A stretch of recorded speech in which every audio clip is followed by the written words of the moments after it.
कुंवर राजदीप इरावती को जहर देकर मारने की कोशिश करता है, लेकिन इरावती को इसका पता चल जाता है। वो कुंवर और उसके दोस्त जयराज को कुंवर के महल में जाकर धमकी देती है कि आइंदा उसके खिलाफ कोई भी षड्यंत्र किया तो वो चुप नहीं रहेगी।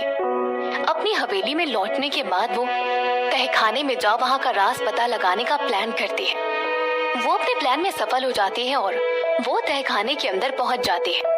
तहखाने के अंदर कैद आदमी उस पर तलवार से वार करता है। इरावती लड़खड़ाते हुए खड़ी हुई और उस आदमी की तरफ आगे बढ़ने लगी। तभी वो आदमी जोर से चीखा, वहीं रुक जा लड़की। उस आदमी की रौबीली आवाज सुन इरावती वहीं रुक गई। वो उसकी बड़ी बड़ी काली आंखों को देखने लगी जो गुस्से से लाल हुई जा रही थी। उस आदमी ने इरावती की हिम्मत देख उससे पूछा, कौन है तू और अंदर कैसे आई? क्या तुझे मौत का डर नहीं है? इरावती ने ऊंची आवाज में कहा, सेना नायक दुर्गेश राठौर की पोती मौत से नहीं डरती। उसी वक्त इरावती को ढूंढते हुए चारुलता वहां आ गई। इरावती को वहां देख वो बुरी तरह से घबरा गई। उसने उसका हाथ पकड़ लिया और उसे चीखते हुए हड़बड़ी में बोली, लाडो सा, आपको यहाँ नहीं आना चाहिए था। मना किया था ना मैंने। चलिए यहाँ से, बापू सा को पता चल गया तो आसमान सर पर उठा लेंगे। लेकिन इरावती ने एक झटके से चारुलता की पकड़ से अपना हाथ छुड़ा लिया। उसने कहा, हम अब सच जाने बिना नहीं जाएंगे यहाँ से। कौन है ये आदमी और क्यों हमें मारने की कोशिश कर रहा था? चारुलता ने फिर से उसका हाथ पकड़ लिया और बोली, लाडो साहब बहस मत कीजिए और चलिए यहाँ से। इरावती ने ऊंची आवाज में कहा, एक बार कहा ना कि नहीं जाएंगे। तभी उस आदमी ने इरावती से कहा, इसकी बात मान लो और चुपचाप यहाँ से चली जाओ। इरावती बोली, हम हरगिज नहीं जाएंगे।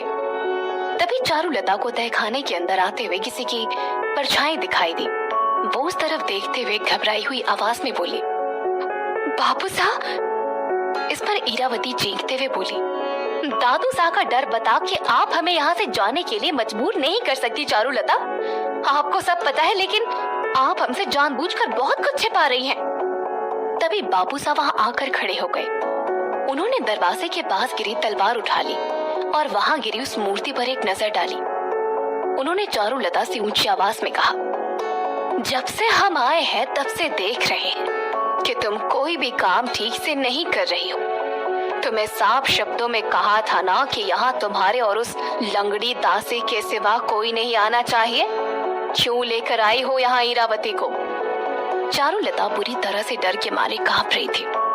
उसकी ये हालत देख इरावती ने आगे आकर कहा, हम खुद आए हैं यहाँ। चारुलता की कोई गलती नहीं है इसमें। बापूसा ने इरावती को घूरा, फिर गहरी सांस ले उन्होंने उसे डांटा, जब से हम आए हैं तब से देख रहे हैं तुम जरूरत से ज्यादा ही जबान चलाने लगी हो। हमारी अनुमति के बिना क्यों आई यहाँ? इरावती ने कहा, हम अपने ही घर में कहीं भी आने जाने के लिए किसी की अनुमति लेने की जरूरत नहीं समझते। जिसन बापू साहब जोर से चीखे, चारुलता, इसे इसी वक्त यहाँ से ले जाओ। चारुलता ने डरते हुए कहा, जी बापू साहब, और इरावती का हाथ पकड़ा। लेकिन इरावती पीछे हट गई क्योंकि उसने ऊंची आवाज में कहा, सच जाने बिना हम यहाँ से नहीं जाएंगे। कौन है ये आदमी और आपने इसे यहाँ कैद क्यों करके रखा है? आपको किसी भी इंसान पर ऐसा जुल्म नहीं करना चाहिए। बापू साहब उसके ये तेवर देखकर परेशान हो गए। उन्होंने उससे कहा, तुम लड़की हो, अपनी हद में रहना सीखो।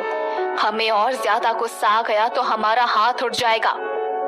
तभी चारुलता ने इरावती से कहा, लाडो सा, बापू साहब को गुस्सा मत दिलाओ और चलो यहाँ से। इन सब बातों में पड़ना हम औरत जात को शोभा नहीं देता है। इरावती ने कहा, तो आप ही बता दीजिए, आपको तो सब पता है, इसीलिए आप हमें यहाँ आने नहीं दे रही थी। तभी बापू साहब ने हाथ में पकड़ रखी तलवार दूर फेंक दी और उस आदमी की तरफ इशारा कर इरावती से कहा, दुश्मन है ये हमारा। यहाँ हो रहा शोर सुन हम वक्त पर नहीं पहुँचते तो ये आदमी कब का तुम्हारी जान ले चुका होता। इरावती उस आदमी की तरफ देखने लगी और तभी चारुलता ने उसका हाथ पकड़ लिया। उसने इरावती से कहा, इसी वजह से हम आपको यहाँ नहीं आने देना चाहते थे लाडो सा, आप चलो यहाँ से। इरावती कुछ नहीं बोली। उसने उस आदमी को घूरा और चारुलता उसका हाथ पकड़ वहां से बाहर निकल गई। इरावती को खाना खिलाने के बाद चारुलता बाबूसा का खाना लेकर उनके कमरे में आ गई। बाबूसा इरावती के तय खाने में इस तरह चले जाने से अब भी परेशान थे। उन्होंने चारुलता से कहा कि इरावती के ऐसे ही तेवर रहे तो हमें डर है कि जो बात हम सालों से सबसे छिपाते आ रहे हैं तो उसका पता वो लगा लेगी। चारुलता वहीं जमीन पर बैठ गई। उसने बाबूसा से कहा, इरावती अब पहले जैसी नादान नहीं रही। पिछले कुछ दिनों से हमें ये लग रहा है कि उनमें अब एक ठहराव आ रहा है और वो समझदारी से अपना काम खुद ही करने लगी हैं। अब आपको उन्हें सब सच बता देना चाहिए। आखिर वो है तो आपके ही परिवार का हिस्सा। बाबूसा ने कहा, तुम हमसे ज्यादा अच्छी तरह से उसे जानती हो। वो आंखें बंद करके किसी पर भी विश्वास कर लेती है। उसे अपने अच्छे बुरे तक की पहचान नहीं है। इरावती से हमने अब तक ये सब इसीलिए ही छिपाया था कि हमें ये डर था कि कहीं वो नादानी में सारी बातें किसी और को ना बता दे। चारुलता ने कहा, जिस दिन लाडोसा ने अपनी जान देने की कोशिश की थी उस दिन के बाद से मैं देख रही हूँ हर रोज उनकी हिम्मत खुलती जा रही है। आप अगर उन्हें नहीं बताएंगे तो वो खुद इसका पता कैसे भी करके लगा ही लेगी। तब आपको उन्हें जवाब देना ज्यादा मुश्किल होगा। बाबूसा, यही सही वक्त है उन्हें विक्रम सा के बारे में बता देने का। बाबूसा ने गहरी सांस ली और एक दर्द भरी आवाज में कहा, अपने बेटे विक्रम को तहखाने में कैद रखने की बात अगर हम उसे बता देते हैं और उसने किसी और के सामने अपना मुंह खोल दिया तो हमारी मुश्किलें और ज्यादा बढ़ जाएंगी। हमें अभी भी इरावती की समझदारी पर पूरा भरोसा नहीं है। चारुलता ने ये सुनकर कहा, आपके दुश्मन तो आज भी आपके पीछे ही पड़े हुए हैं। क्या आप इसके लिए अपनी पोती को जिंदगी पर अंधेरे में रखेंगे? आज उन्होंने तहखाने में जाने की कोशिश की, कल वो दिवंगत भंवर जी और बाईसा के बारे में भी पूछ सकती है। बाबूसा, आप उन्हें सब कुछ सच बता ही दो। चारुलता की ये बात सुन बाबूसा की आवाज ऊंची हो गई। उन्होंने कहा, यह संभव नहीं है चारुलता। हमने हाइनेस को वादा किया है, इरावती को उसके माता पिता की मौत के बारे में हम कभी नहीं बता सकते। रही बात विक्रम के बारे में उसे बताने की, तो इरावती के बदले हुए तेवर देख हम ये बात उसे अभी नहीं बता सकते। हम उसे कुछ दिन और परखेंगे और फिर ही कोई निर्णय लेंगे। चारुलता ने कुछ कहने की कोशिश की, लेकिन बाबूसा ने हाथ ऊंचा कर उसे टोक दिया। वो बोले, अब इस बारे में हम कोई बात नहीं करना चाहते, तुम जाओ यहाँ से। चारुलता वहां से जाने को मुड़ी। तभी बाबूसा ने उसे हिदायत देते हुए कहा, एक और बात, इरावती पर नजर रखना, वो फिर से तहखाने में ना जाने पाए। जी बाबू साहब, चारुलता ने कहा और वहां से चली गई। इरावती अपने कमरे में बिस्तर पर बैठी हुई थी। एक 16 साल का लड़का उसके कमरे में रखे पौधे को पानी दे रहा था। वो चारुलता का बेटा आदित्य था। इरावती पिछले कुछ दिनों से ही उसे अपने कमरे में आकर पौधे को पानी देते हुए देख रही थी। वो आदित्य से काफी बातें कर चुकी थी और इस वक्त कुछ सोच रही थी। उसने आदित्य से कहा, आदित्य, तुमने मेरे उस सवाल का जवाब अभी तक नहीं दिया। क्या तुम्हें तहखाने के बारे में सच में कुछ नहीं पता? आदित्य ने पीछे मुड़कर कहा, जी, अगर हमें सच में कुछ पता होता तो हम आपसे कुछ छुपाते थोड़े ही। उसका जवाब सुन इरावती सोचने लगी, हम इसे तहखाने के बारे में बार बार पूछ रहे हैं और हर बार ये एक ही जवाब दे रहा है। इसका मतलब इसे सच में कुछ नहीं पता है, या फिर चारुलता ने हमसे कुछ भी कहने से मना किया होगा। हमें इसे बातों में उलझा के सब कुछ पता करना होगा। इरावती ने उसे कहा, अब तुम्हें ये तो पता ही होगा यहाँ सबसे अच्छी औषधियाँ कहाँ मिलती है? आदित्य उसका ये सवाल सुन चौंक गया। उसने कहा, औषधि? आप उसका क्या करेंगे? अगर बाहर से कुछ मंगाना है तो हम आपको लाकर दे देंगे। इरावती ने ऊंची आवाज में कहा, ये हमारे सवाल का जवाब नहीं हुआ आदित्य। आदित्य उसके करीब आकर खड़ा हो गया। उसने कहा, हमने सुना है पुराने पीपल के पास जो बूढ़ा वैद्य है वो ही यहाँ सबसे अच्छी औषधियाँ बनाता है और बेचता है। जो वैद्य जी आपका इलाज करने आते हैं वो भी वहाँ से ही औषधियाँ लेते हैं। इरावती के चेहरे पर मुस्कुराहट आ गई। उसने कहा, अच्छा, और ये पुराना पीपल किधर है? आदित्य ने कहा, बड़े बाजार से आगे एक सुनसान रास्ता है, वहां से दाईं तरफ। तभी चारुलता वहां आ गई। वो आते हुए आदित्य की आधी बात सुन चुकी थी। उसने आदित्य को टोका, तो ये क्या बता रहा है लाडोसा को? आदित्य उससे कुछ कहता उससे पहले ही इरावती ने आगे आकर चारुलता से कहा, हमारा मन कहीं बाहर जाने का हो रहा है, इसीलिए हम इससे पता कर रहे थे कि सैर के लिए यहाँ सबसे अच्छी जगह कौन सी है। चारुलता हंसती वो बोली, लाडोसा, ये आपको बता भी देगा तो आपको यहाँ बैठे बैठे पता नहीं चलेगा। आप कभी इस हवेली से ज्यादा बाहर निकली ही नहीं है, तो आपको कुछ समझ ही नहीं आएगा। हम आपका काम खत्म कर आपको घुमाने ले चलेंगी। इरावती ने कहा, हमें अभी ही जाना है, हम आदित्य को साथ लेकर चले जाएंगे। चारुलता ने उसे मना कर दिया और कहा, नहीं, बापू सा को पता चल गया कि आप हमारे बगैर बाहर गई हैं, तो वो नाराज होंगे।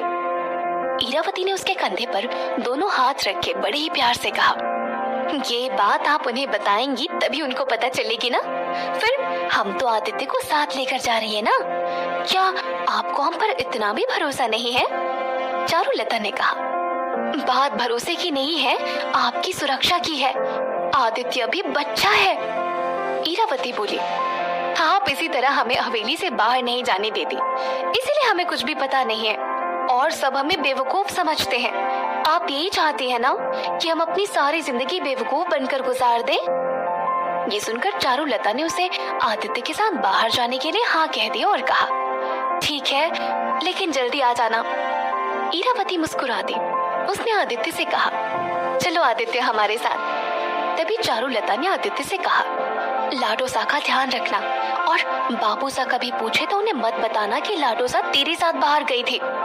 चारुलता कमरे से बाहर आ गई और बुदबुदाई, अब हम आप पर हर वक्त तो नजर नहीं रख सकते लाडोसा, अब से हमारा बेटा हमारे लिए ये काम करेगा। जोधपुर की एक बड़ी सी हवेली में वहाँ के मंत्री महानंद वीर सिंह का पोता उदय सिंह अपने कमरे में टहल रहा था। उसका खास नौकर बलवंत वहाँ मौजूद था। उदय ने जब से इरावती के बच जाने की खबर सुनी थी, तब से वो राजदीप और इरावती के बारे में बहुत कुछ जानने को उतावला हो रहा था। बलवंत उस तक राजदीप और इरावती की बहुत सी बातें पहुंचा रहा था। बलवंत की बातें सुन उसने उससे कहा, इरावती ने महल में जाकर कुंवर राजदीप से झगड़ा किया, हमें तो इस बात पर अब भी यकीन नहीं हो रहा है। बलवंत ने कहा, ये सच है हुजूर, इरावती के उस जंगल वाले कांड के बाद से कुंवर साउंड से बहुत नाराज थे। वो कांड करने के बाद इरावती की हिम्मत खुल गई है। उसने कुंवर पर इल्जाम लगाया है कि वो सब उन्होंने उसे बदनाम करने के लिए करवाया था। बस इसी वजह से उन दोनों के बीच बहुत झगड़ा हुआ। उदय ने ये सुन कहा, तुम्हारी बात अगर सच है तो ये हमारे इरादों को अंजाम देने के लिए बड़ा अच्छा मौका है। हम बापू साहब की उस बेवकूफ पोती से एक बार मिलना चाहेंगे। बलवंत ने कहा, हमें अभी अभी खबर मिली है कि इरावती अकेले हवेली से बाहर पुराने पीपल की तरफ सैर पर निकली है।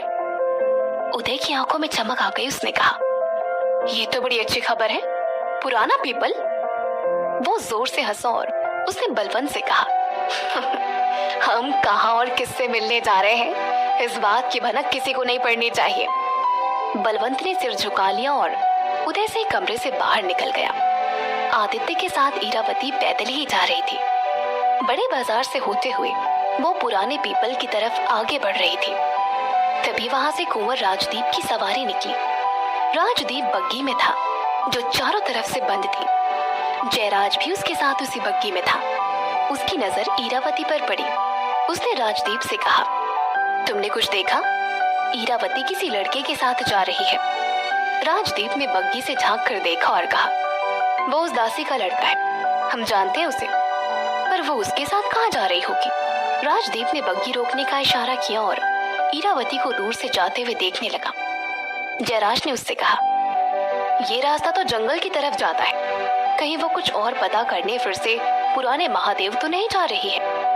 राजदीप ने कहा, अगर इस बेवकूफ लड़की ने उस बात को और बढ़ाने की कोशिश की तो उसे रास्ते से हटाना ही पड़ेगा। इसमें जरूरत से ज्यादा हिम्मत आ गई है। पर इरावती जानती नहीं कि राजदीप किस बला का नाम है।